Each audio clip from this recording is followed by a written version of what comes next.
Right, welcome back. Just got back from the MCM Comicon in Birmingham. Me and me two lads went. We had a really good time. Didn't really buy that much, to be honest. I mean, there was a couple of model kits I wanted to pick up, but none of the stalls really had any model kits for sale. Anyway, not ones that I wanted. But I did manage to pick this item up, and I'm really chuffed on how it looks. But I'm going to add to it. So here's my next project. Right, as you can see, it is a foam version of the Lich King's Frostmourne Sword from World of Warcraft. I used to play World of Warcraft back in the day. I haven't played for a long time. Now, it is made out of foam. You know, it is not bad at all. You can see that's bending. Even though it's made out of foam, it is quite sturdy. I'm quite chuffed with this. Now, you can see on the hilt there's some flash that I've got to remove with my scalpel. Some on the actual skeleton horns, as you can see on the handle. There's a lot of the flash I've got to remove. Around the blade there as well, on the top of the blade. And around the sides. I mean, like I said, for 15 quid, not bad at all. I mean, I saw it on another store for 25, but I'm glad I found the actual cosplay stall by the entrance of all places. Now, while this is good as it is, it's not accurate to the game, especially the skeleton handle and the strapping on the hilt. That should be brown as opposed to being black. So I'm going to use some of my model paint on this. And I'm going to make this look even better than it already is. As Negan would say at The Walking Dead, oh man, I'm going to have some fun with this. Stay with me.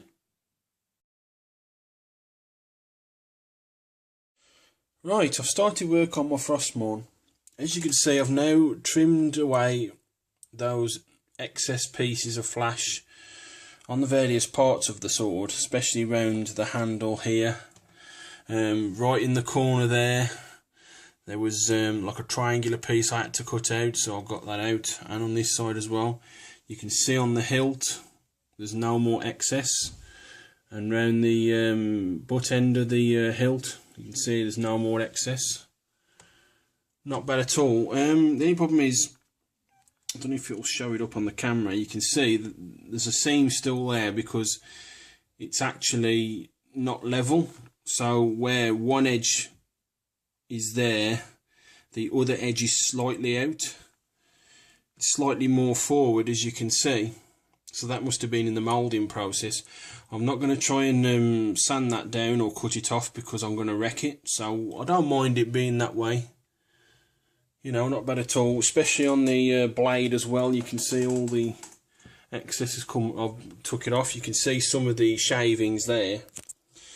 Now on this side, you can see. I mean, on there you can see all the black pieces where I've cut away on the edge of the sword, especially at the bottom there. On this side, I've actually started painting, topping up the actual where I've cut through to the actual black foam, and it's not gone down at all. You can see on that part there that some of the black is starting to show through, is because the actual foam is absorbing the paint. So that might take a couple of coats to get it to harden up and get rid of the actual black foam, but it's not looking too bad. It's looking a hell of a lot better than it was. Stay with me. Right, welcome back. As you can see, I've started painting on the Frostmourne. This is only the first coat, by the way. The skull and the horns, where they wrap around, and the skulls on the side of the hilt, I've painted those in the gunmetal. And as you can see, it's not looking too bad at all. I've even painted inside of the ridges of the horns with the gunmetal, but what I'm going to do is I'm going to dry brush some black in there to make it look worn. I've also, with the number 26 Humbrol Brown, I've painted the handle. And for the first coat, it's not looking too bad at all. And then the metal pieces on the handle, stroke hilt, whatever you want to call it, I've painted those in gunmetal. I've obviously got a touch around when I put the second coat of the brown on. But if you look at that compared to the other side, you can see it looks a hell of a lot better. Not bad at all.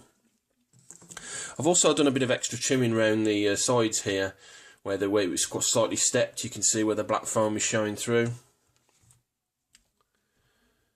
Majorly on this side of the sword here, where the black foam is showing through, that was about 1 mil, maybe 1.5 mils higher than that side.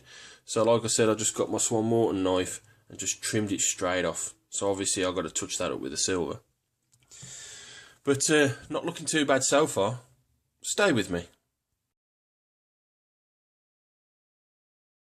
Right, welcome back. A bit more work on Frostmourne.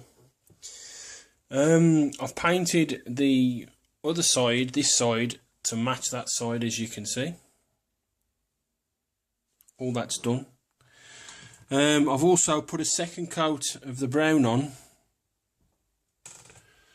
because the first coat was actually quite good, but I wanted to get it even better. You can see I've done it on this side as well. It's gone down really, really well. On the handle, I missed this section here, where there's another bit of metal showing through, so I've got to paint that over with silver. And on this side as well. I didn't realise until I'd actually finished painting it. I've also, on the middle part of the hilt, you can see where I've painted the silver on. It wasn't gunmetal, it's actually silver. I've painted the brown in between each section there, so it actually looks like it's surrounding the handle, so that's not too bad. I've also started painting off where I'd cut that massive step piece off. I've also put a couple of coats on that. I've still got yet to put another coat on.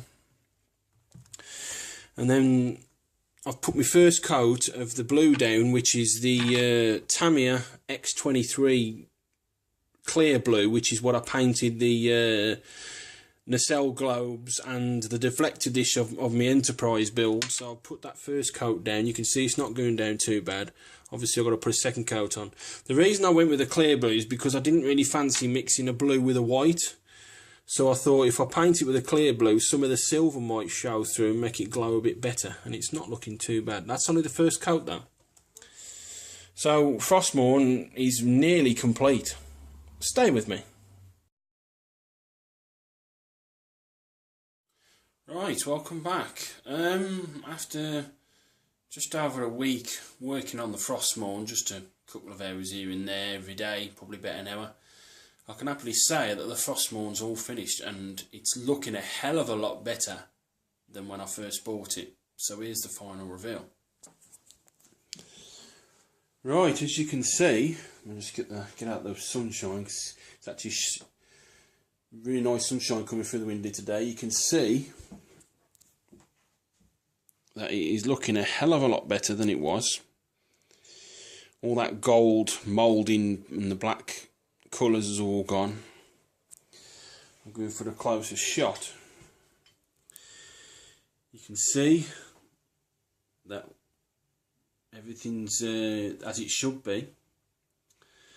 When I left you, I'd just finished off the handle and all the horns. So basically what I've done is I've gone in with the enamel bronze metallic from Humbrol, because I'd already painted it in the acrylic. The actual acrylic actually protected the enamel, the studs against the enamel. I thought the studs might wear away or the enamel would eat into the foam, but it hasn't. You see it's gone, the actual enamel metallic's gone down really, really well. I've also done those bits in the silver and the studs in the metallic as well.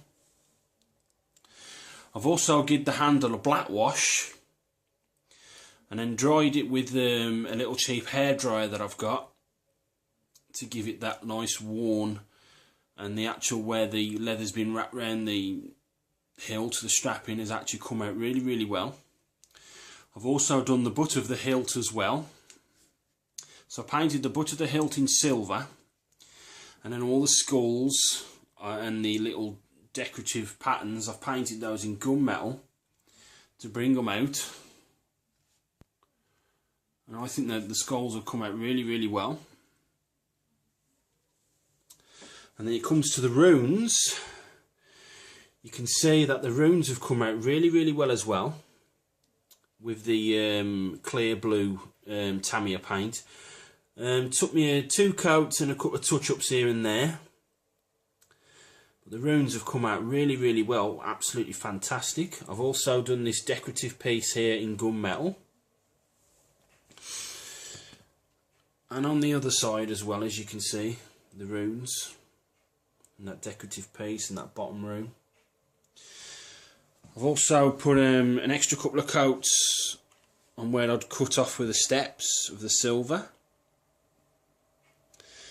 And then once everything dry, I just got my Citadel Purity seal from Games Workshop.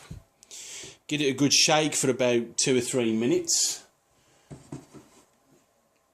And it's give it a nice sheen look. And I'm really chuffed with the results on the Frostmourne. Even my kids, I mean, they play Warcraft more than a hell of a lot more than I do. And even they said it looks a hell of a lot better than when I bought it. So I'll just back up and give you a last one look at it. Look at it, as you can see, it's on my chair. My son said it wasn't quite 1-to-1 scale. He reckons it probably should be a bit wider and a bit longer. But like I said, for 15 quid, I'm well chuffed with this.